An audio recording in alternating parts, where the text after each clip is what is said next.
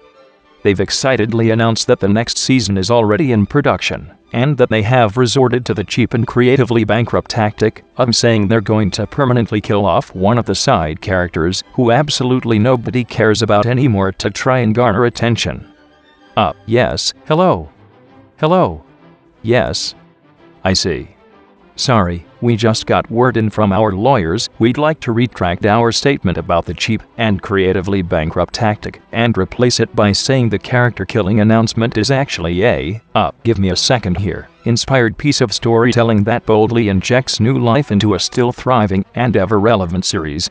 People have started to wonder if anything could possibly end the show's inexplicable ongoing success, and some commentators are also wondering if the only reason it's being made anymore is that the creators are just cynically trying to leech as much money out of this dead zombie dinosaur franchise as possible off the back of pure brand recognition alone before the public finally puts it to the death it's deserved for the last 3/4 of its entire overbloated lifetime. There are 2 other broadcast series that came out shortly after The Barchers which are generally regarded as being heavily inspired by the show, and which have been similarly accused of stubbornly continuing to exist and aggressively promote themselves for money and attention in spite of the similar painfully obvious deterioration in quality over time.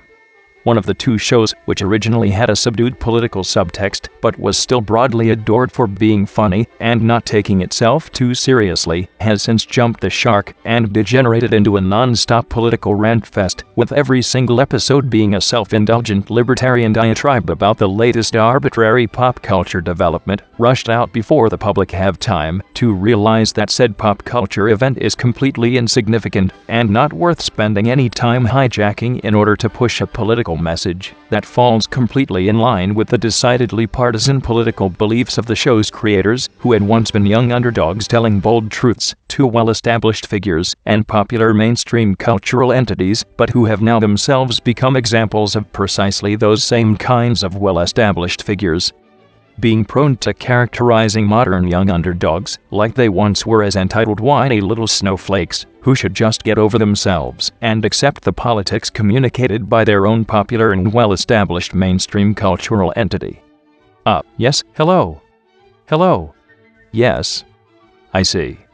Sorry, we just got word in from our lawyers. We'd like to retract that last long-winded sentence and replace it by saying the show is actually a, give me a second here, a brilliantly countercultural and underground send-up of modern society produced by the Demaric Beardoxwell Network to enormous popular cultural acclaim, telling the out-of-touch, self-righteous, entitled establishment what it doesn't want to hear no matter how much it tries to shut us up, and if any of those whiny little oversensitive snowflakes have a problem with that, then they should just shut up and keep watching our show, because we don't want to hear it. The other one of the two shows was a much more blatant rip-off of the Barchers in concept, and it used to be very popular, but public opinion by this point is that actually maybe it was never really that good in the first place, let alone now, and yet it's still going strong anyway. Yes, hello? Hello? Yes. I see.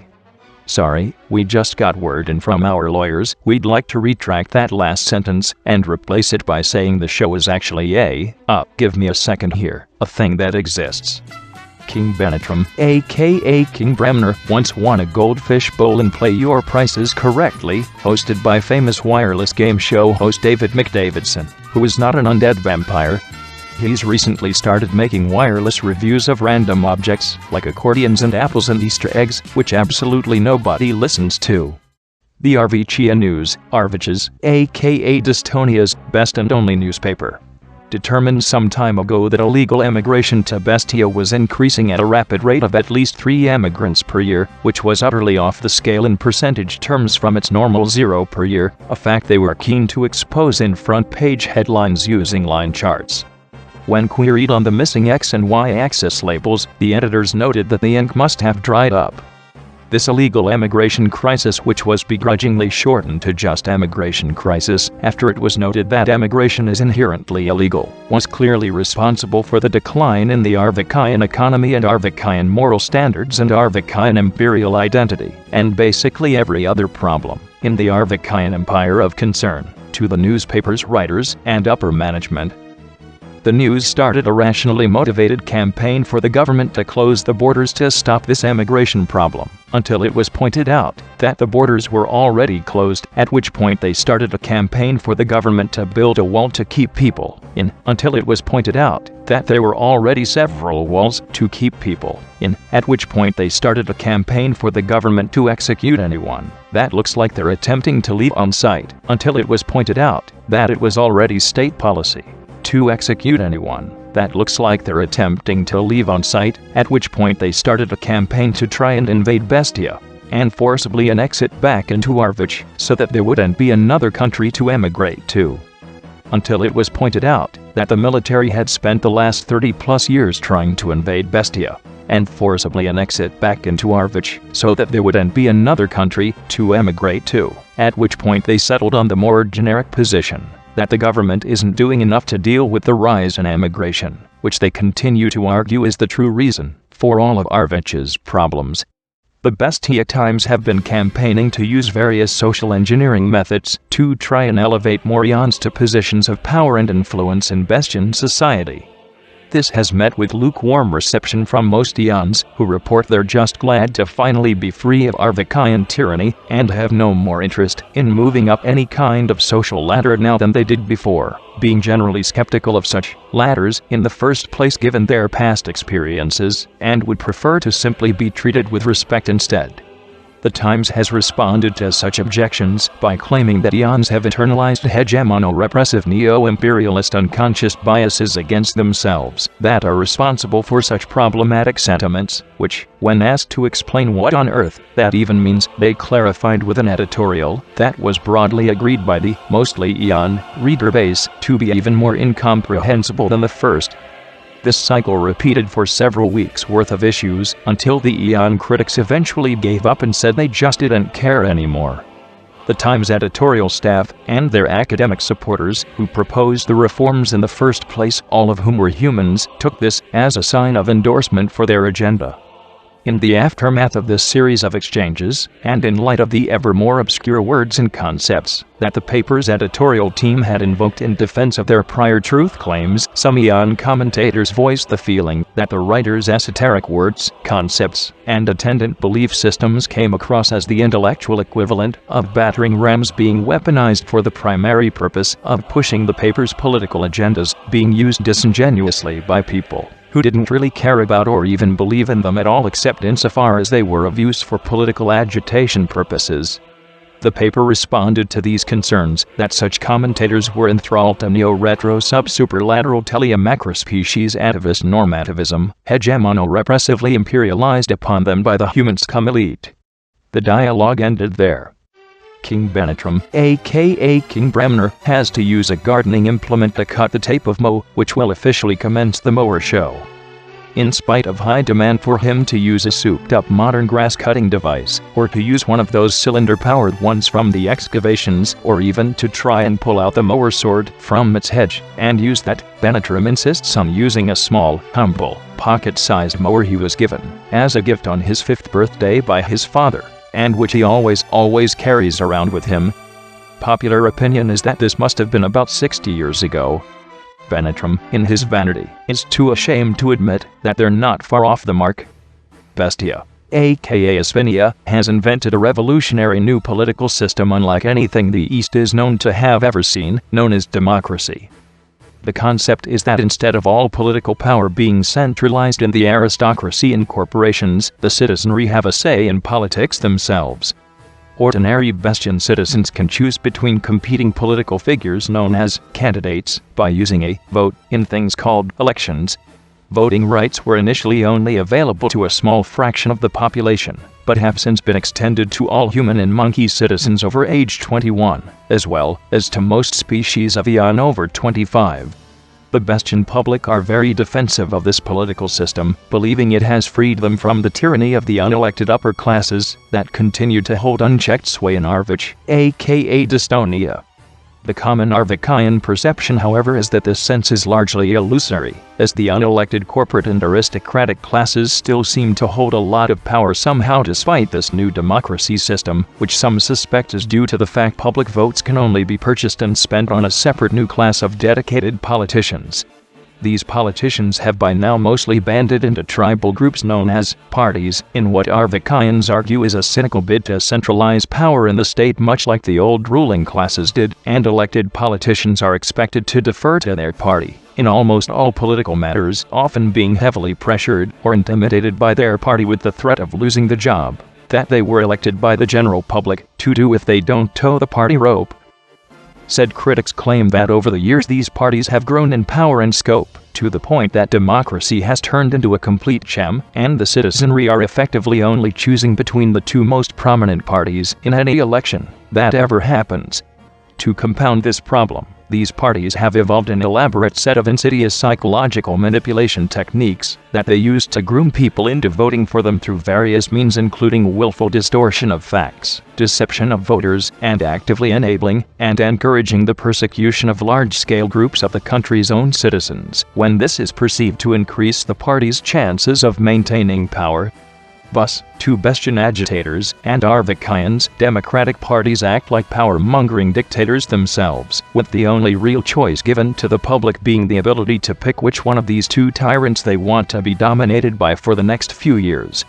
The maximum time that can pass between Bestian elections is 5 years, but the ruling party can choose to have the next election in advance any time they want, which some feel is an incredibly exploitable power that allows them to hold elections whenever they are most likely to get re-elected. Also, although elections are always heavily framed as a choice between the presidential candidates put forward by the two main parties, the elected president can be removed from power and replaced at their own party's whim at any point in time, without the public's opinion being solicited on this at all. This last point in particular has made headlines in recent times following the Borrell Simpson affair that has only just ended. More on that to follow. In a curious attempt to resolve these sorts of objections, the Bestian government gave what they called devolved powers to Northern Bestia.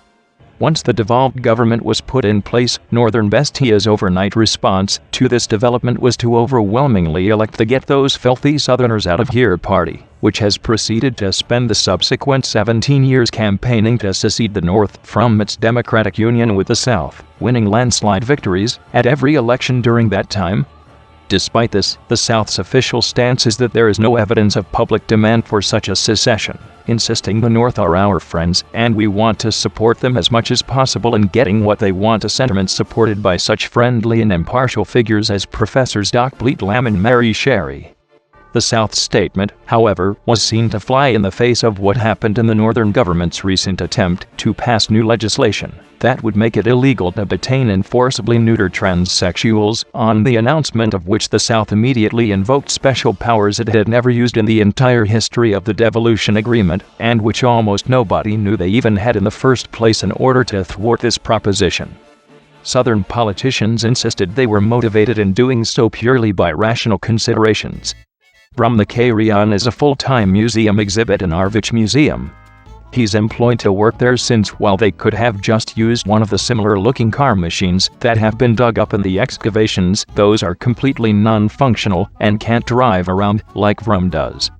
If only they could figure out how to make those things work. Buy things from our company corporation. CRTM sell pretty much everything, and every market they ever enter into tends to get dominated quickly by them, including ones that didn't even exist until they created them. They've been praised by the wider business community for their ability to harmonize with the general public, providing people with products they want to buy at reasonable prices, and making them aware of the product's existence through their marketing campaigns. Some commentators have suggested that their marketing campaigns amount to little more than mass brainwashing exercises, deceitfully grooming people through various psychological manipulation techniques into buying things they never really wanted or needed for prices that no rational person would ever agree to pay for what's offered. The corporation's executive team have refuted these allegations with the argument that their products and services are no more or less valuable than what people are willing to pay for them, and that this puts them a cut above the standards expected of a free market company.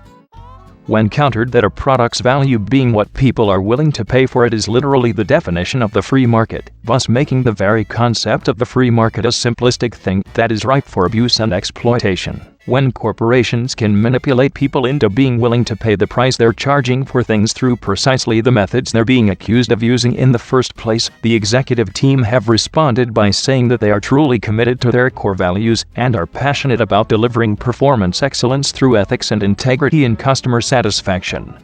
When countered that core values and performance and ethics and integrity and customer satisfaction and other such terms come across as hollow and insincere fronts that the company uses as tools to maximize their profit margins without really caring about them except insofar as they serve that purpose and thus are part of the same fundamental problem, the executive team typically respond that they all work very hard to bring true value to consumers.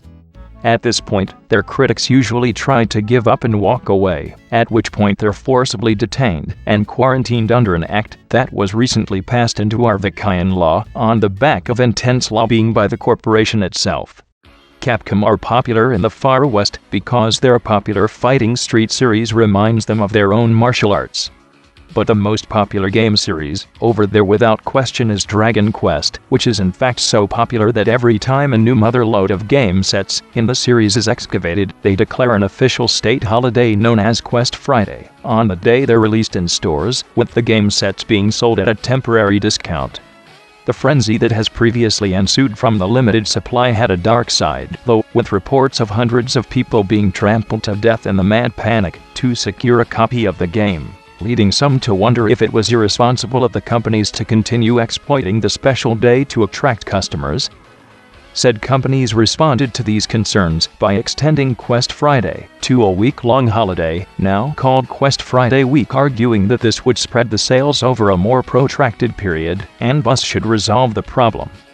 Popular opinion was that the new name made no sense at all, and that it was a really dumb idea to extend the holiday/discount period if they really cared about resolving the trampling to death problem, when common sense would suggest to just scrap the event entirely. People weren't complaining, though, since they'd got the week off school and work. They were complaining, however, when the death rate started breaking 4 digits. The game set retailers vowed to find a solution to this new problem, and eventually came up with one.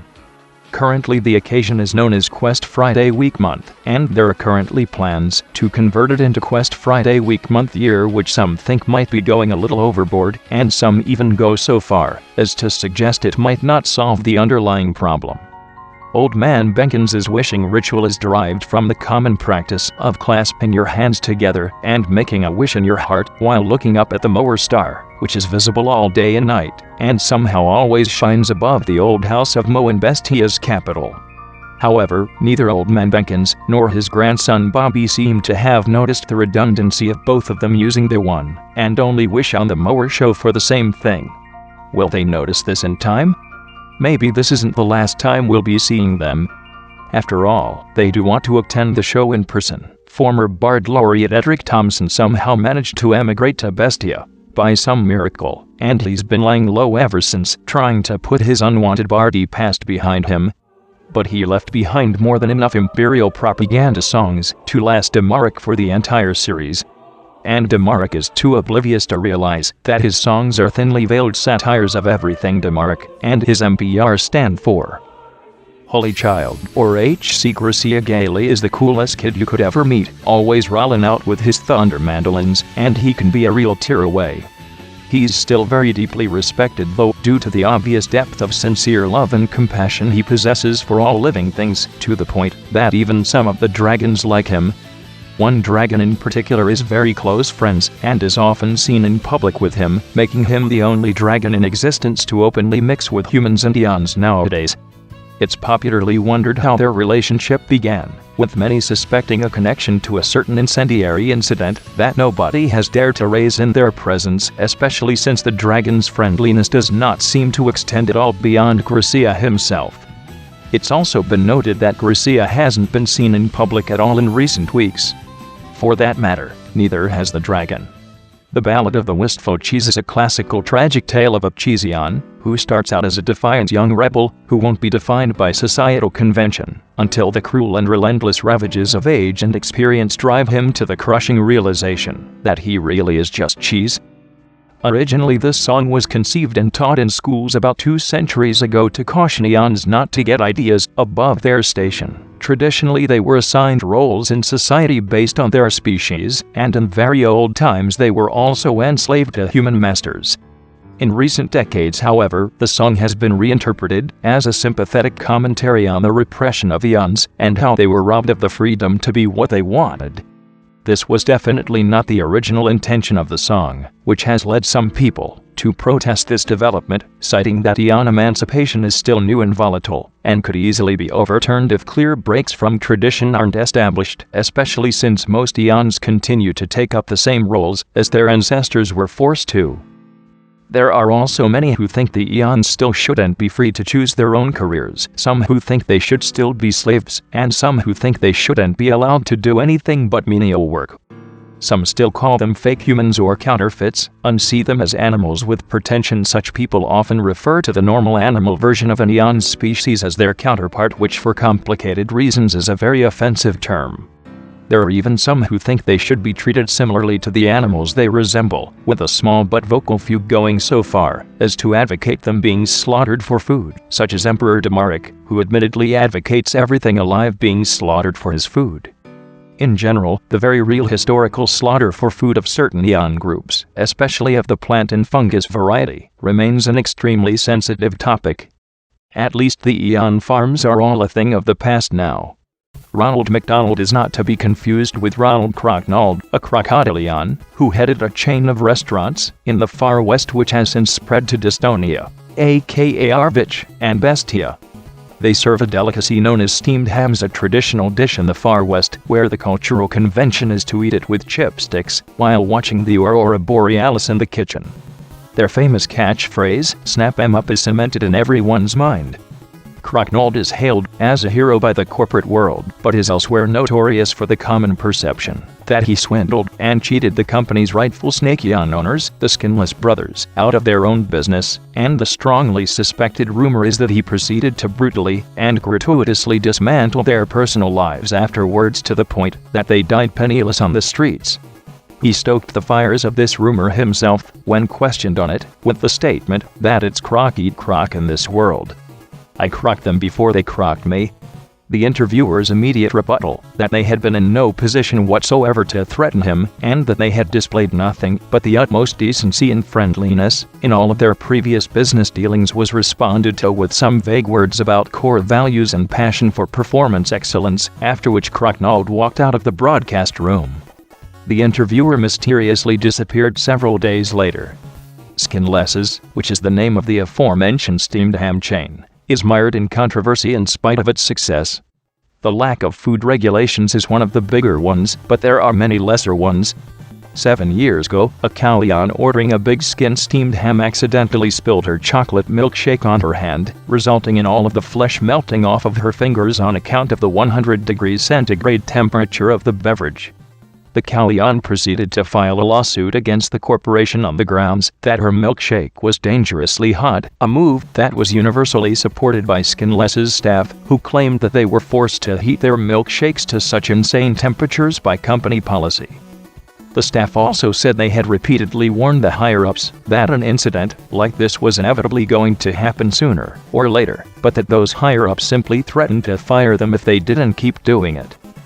Skinless's response to this lawsuit was to launch a smear campaign against the flesh-melted Callion, branding her as a spiteful, entitled idiot who was completely to blame for the accident and deserved no sympathy. This campaign was endorsed via backhand deals by various media outlets and influential figures, and invoked by the Skinless's legal defense in court. In the end, the Callion lost the case, she was turned into a public laughingstock, her reputation was destroyed, and she ultimately committed suicide. Parallels in the whole affair have been pointed out with an incident involving Prince Median's birth, in which a nurse at the hospital was prank called by an obscure foreign radio station to reveal details about the royal birth on false pretenses. The mainstream media spread this story far and wide, turning the nurse into a figure of such public shame and ridicule that she also committed suicide, in response to which the same media condemned the prank callers as shameful and irresponsible in causing this tragic incident to happen. There's also a similar historical incident with Buy Things From Our Company Corporation, CRTM, when its executive team made a scandalous and utterly baseless accusation against its critics of child sexual abuse on an extremely popular wireless broadcast platform. The accused collectively pooled their meager resources to travel to the company's headquarters and file a lawsuit against the corporation for slander and reputation damage, citing that the incendiary nature of the accusations could put their lives in serious danger. The corporation's response to this was to hire an insanely expensive legal team to masterfully argue their brilliant case that they were just joking, so it was okay. The whole thing received heavy coverage in the media, and, as a result of the company's expensive legal campaign, the jury declared the company innocent, and the case was thrown out of court, with the critics left with no recourse but to slink back home with their tails between their legs. This development, coupled with its distorted coverage by various agenda-driven media outlets and individuals, some of whom were strongly connected to the corporation itself, led to the widespread misconception that the company had in fact proved that their accusations of the critics were true, and within a week, all of said critics had been lynched by vigilante justice mobs. While the Mad Wolf Grace Fluffery's radical religious views might seem ridiculous and frivolous, they may actually be deceptively elaborate and deeply thought out. The Mad Wolf, as she's popularly called throughout both Arvich and Bestia, is commonly viewed as crazed and deranged, but those who attentively listened to her preachings in the old days often came away with the impression that her beliefs were very nuanced and carefully constructed despite surface-level appearances, interweaving various topics like science, philosophy, and psychology, showing clear signs that she'd thought deeply and to an unnervingly obsessive degree about everything she was saying. They still thought she was completely misguided, of course. Also, nobody really knows where on earth she got her intense convictions from to begin with, or just how far back it goes for her. Many people wonder what the deal is with the 4 colored strips on the front of Emperor Damaric's inner robes. They were based on cave paintings found in the region now known as Bestia, depicting 4 colored crystals that seem to have been treated with reverence in some bygone era. Their shape in the paintings does strikingly resemble the crystal used in the Great Banishment, and the 3 later reclaimed from the supposed ruins of the focus groups, but those ones were, and are, all colorless. In any case, crystals with that shape have been a universal symbol of hope and liberation for centuries, so naturally the Arvikayan Empire associates itself with them. An interesting feature of said cave paintings is that the crystals always appear off-center, with a conspicuous empty space to the right-hand side of the others.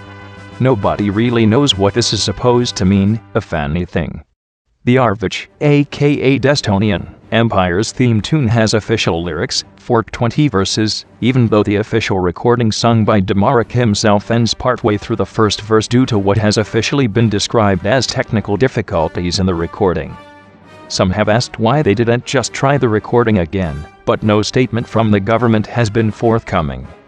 In any case, memorization of all 20 verses is mandatory for all Arvich citizens over a certain age, I think it's 4. Or something, as is daily recitation of the full song. Popular game show host David McDavidson loves to shout his own name while skydiving in between hosting broadcasts of Play Your Prices Correctly, even though skydiving hasn't been invented yet. He doesn't suck anybody's blood in the process. Will people please stop with those ridiculous rumors? The Mad Wolf Grace Fluffery is known to express positive opinions about the whole Mario series, but none more than Hotel Mario. Well, I say the whole Mario series, but that's not completely true. She tracked down a virtual boy at a flea market once, stuck it on her head, and tried playing Mario Clash, but mere seconds after turning the system on, she violently grabbed it off her own head and threw it away. When the salesman asked her why, there was an awkward pause, and then she said that the color scheme bothered her, before walking away.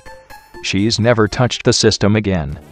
The Mower Force's masculine, aka Lauren Segali, is known to really like the classic Sega Genesis Sonic games, as well as Sonic Adventure 2, but not 1, Sonic Generations, and Sonic Mania, among others. She absolutely hates Sonic 06. However, there's nothing she hates more than the Mario and Sonic at the Olympic Games series, which is a spin-off you don't want to mention in her presence if you know what's good for you.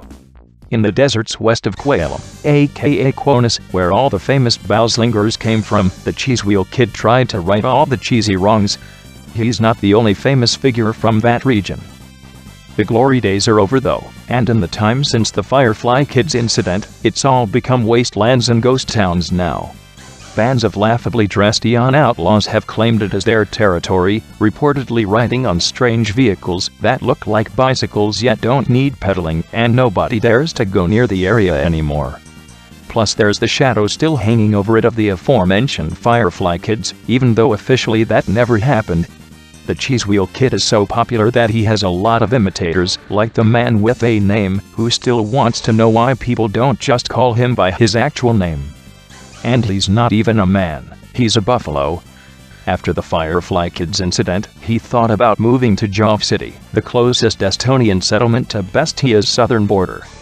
Not close enough for anyone to successfully jump the border and get out of Destonia, aka Arvich, alive, of course. As for the Firefly Kids, they were so named for the fireflies they purportedly released up into the sky above them to illuminate their city, and desperately tried to draw attention to themselves. These lights were visible in the sky over Tillienberg every single night for weeks, before disappearing permanently. Passers-by that saw the lights and came to the walled city to try and help were told by the armed guards at the sealed front gate that it was just an unusual weather phenomenon and that everything was under control. This statement, which remains the state's official stance to this day, is noteworthy in that it has always been met with open public skepticism, whereas all other official Arvikayan government statements are only questioned in private, and even then only in hushed tones. The many public executions have done little to curb this anomalous reaction, much to the government's palpable unease. The common sentiment is that the public's intense moral outrage over the event is so uniquely profound that if the authorities are ever proven to have deliberately left the children to die, it could incite the first full-blown insurrection in Arvikayan history. The Daily Bestia, Bestia's most high-profile Lviv supporting newspaper, is, and always has been, the most popular newspaper in the country. It's well known for its sensationalist headlines, which critics feel are designed to willfully misrepresent complicated truths in order to attract attention from potential consumers, and thereby get them to buy copies on false pretenses.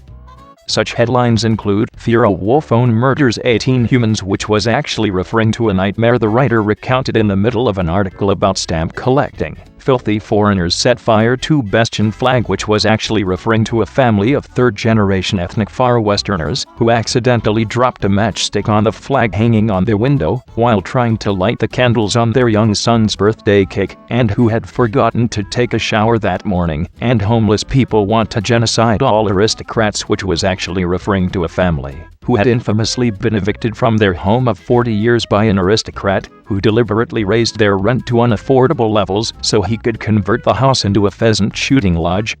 The family had told their interviewer, "We wish Bestia would just get rid of the aristocracy." Most recently, they ran a headline saying the sun will blow up in 6 years, which reportedly ruined the summer holiday of a suggestible 13-year-old boy, inducing a profound existential dread and anxiety in him that his astrophysicist parents, who were able to easily debunk the groundless claim, are concerned might scar him for life, and that the paper's publishing of such dubious and inflammatory material is extremely irresponsible.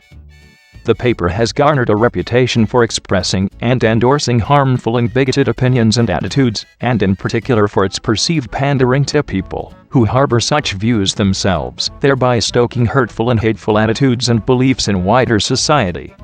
The paper protests these sorts of suggestions emphatically, claiming that such ideas are smears, whatever those are, of the concerebral elite, whoever they are, and the BMWs, big mad whiners, that they appeal to. While there is a common agreement that such sentiments are somewhat exaggerated, the paper's reputation is nonetheless believed to be well-earned. With that said, though, it's been argued that similar traits and tendencies are observed not only in the paper's famous rival, the Bestia Times, but also in literally every single tabloid newspaper that has ever been in publication in the country's 30-year history, and that the main reason the Daily Bestia tends to be seen as unique in its hateful nature is that it's by far the most prominent paper in the country. Over the years, the paper has become less explicitly hostile to society's traditional North Wing scapegoats to some extent, but a few commentators have pointed to the paper's earlier days around the time of its introduction 30 years ago, during which the editorial team officially endorsed such political platforms as the forcible exile of all non-native Bestians, the total genocide of all eons, the severe punishment of all people living in poverty on the grounds that their poor moral character had led them to their poverty, and the explicit endorsement of Adolf Jamestler and his Zeti party in Bestia's first ever election, which in the paper's own words Jamestler tragically and regrettably lost to Borald Simpson Sr. and his Liberative Party. A development that the paper lamented we will surely look back on with utter shame and dismay for many generations to come. This sentiment apparently did not stop the paper from immediately pledging their full support to the Liberatives, which they have continued to do ever since. Daily Bestia apologists have brought up a similar list of historical positions and messages pushed by its concerebral supporting rival, the Bestia Times, to wit, the forcible exile of all native Bestians, the total genocide of all left-handers, the severe punishment of all aristocrats on the grounds that their poor moral character has led them to their affluence, and the explicit endorsement of Joseph Stalin and his Bolshevik party in Bestia's second ever election, which in the paper's own words Stalin tragically and regrettably lost to Margaret Simpson Sr. and her concerebral party, a development that the paper lamented we will surely look back on with utter shame and dismay for many generations to come. This sentiment apparently did not stop the paper from immediately pledging their full support to the concerebrals, which they have continued to do ever since.